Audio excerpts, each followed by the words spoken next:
Don't move yet. If you think Thailand fixed my mental health, I need you to slow down. Thailand didn't fix me. It gave me a good feeling on alone. If you're coming from the West, you might not even notice how heavy your life feels anymore. Stress becomes normal, being tense becomes normal, dark winters, pressure, the status game, always carrying this feeling that you have to prove something or protect yourself. It becomes your everyday. Then you land here. And the first months, it honestly feels like you have a new set of brains. You wake up and your body isn't heavy anymore. Your shoulders are not up, your chest isn't so tight, and you start thinking, so this is how normal people feel. And that's why Thailand can feel like healing, because your nervous system finally relaxes. But that first calm can also trick you, because you start making big life choices while you are high on relief.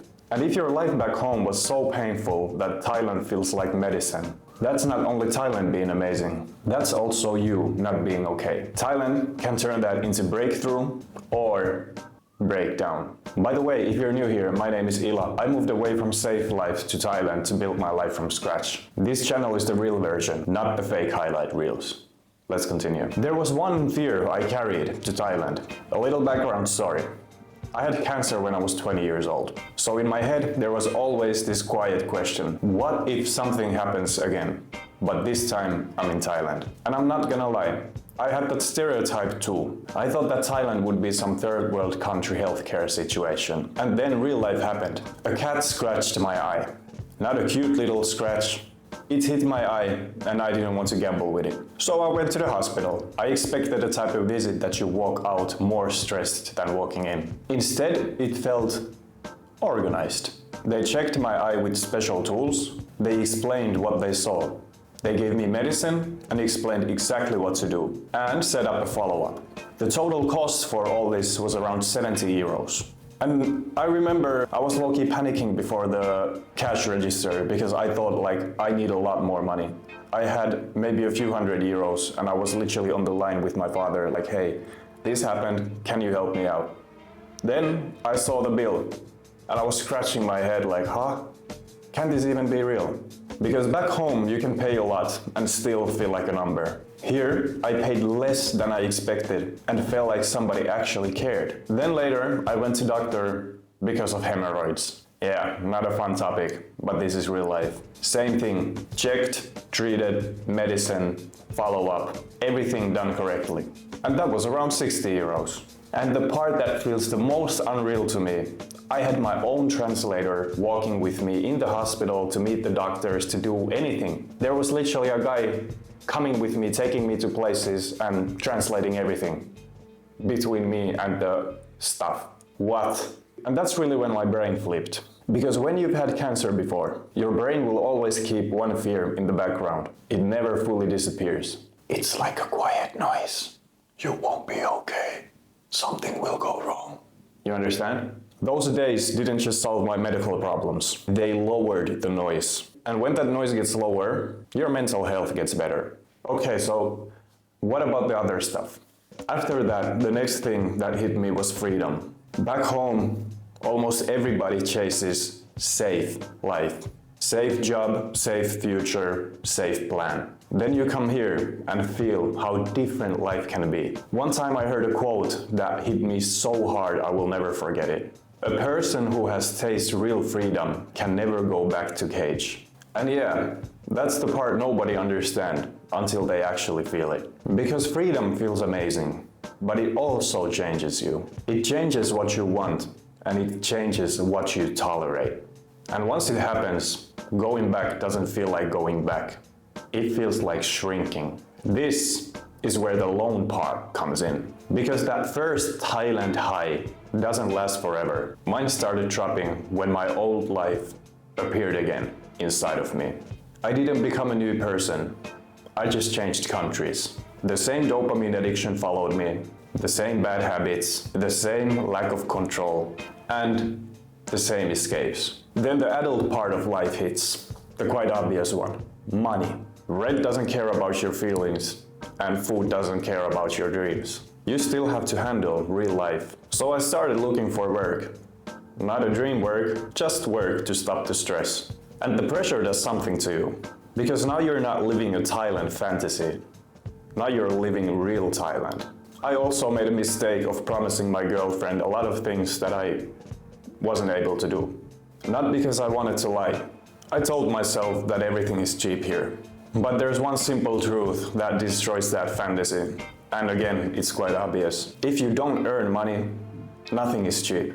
And on top of that, my family had a serious situation back at home that was really pushing me mentally. And that's when the fantasy cloud fully ended. Because your brain can't stay high when the real life hits hard. That's when you realize you didn't just escape your life, you changed the background. People say Thailand ruins your life because you never want to leave from here. And it couldn't be more true. It sounds like a meme until you actually understand what they mean. It's not that Thailand is evil, it's that Thailand can show you a different level of life. And then your old normal starts looking like a cage. Once you see it, you can't unsee it.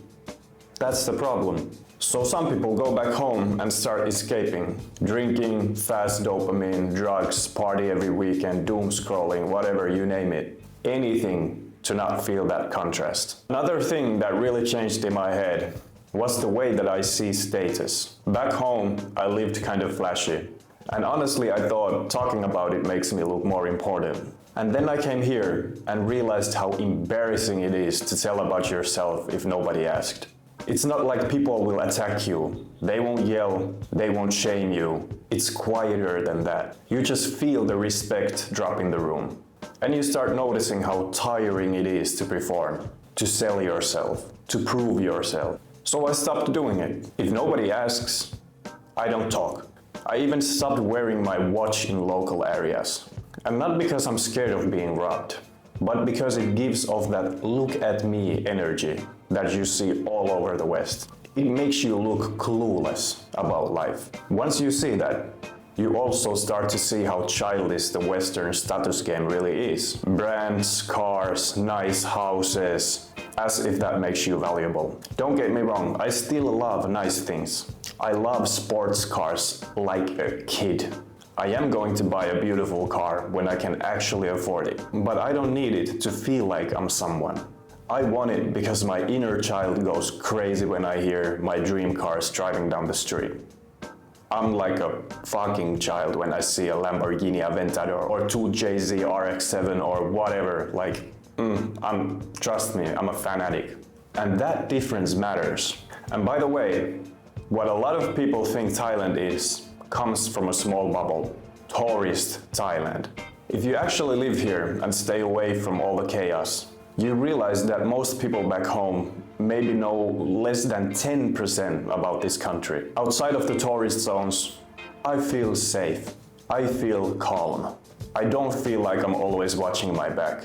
And it's kind of crazy because the only thing I ever got stolen in Thailand was stolen by a tourist. Dating is the same story.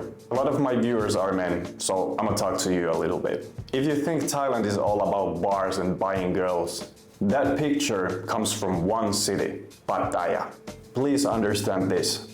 Pattaya is not all of Thailand. And I will say this bluntly, don't get offended. If you are a loser at home, you are a loser here too. It might not feel like that at first, but it catches up very quick. Real relationships are not for sale. If you want a good woman and a good life, you have to carry yourself like a man. Self-respect, honesty, discipline, responsibility.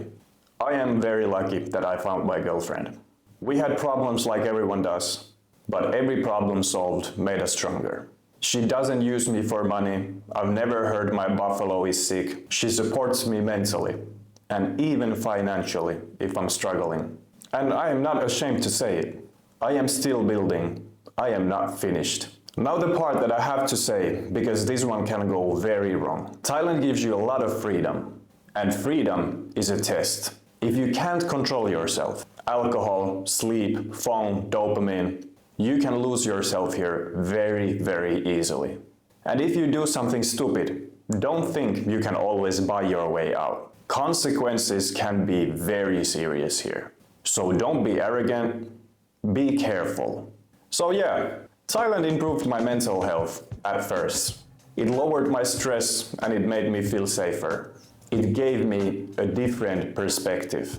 But then the loan came overdue. My old problems followed me, money pressure hit, and freedom tested me. Thailand doesn't fix you, it reveals you. And if you're watching this video thinking in your head, I want to move to Thailand, but I don't know what anything costs. I made a simple budget planner for free that you can use. It's the same one I used to break down my rent, my visa costs, my living costs, whatever really comes, and how much you actually need per month so you don't end up panicking about it later. You can grab it from the link in description for free. And if you feel like this video gave you actually some information that you didn't know before, comment down below what are you the most afraid of when you think about moving abroad. I can help you out.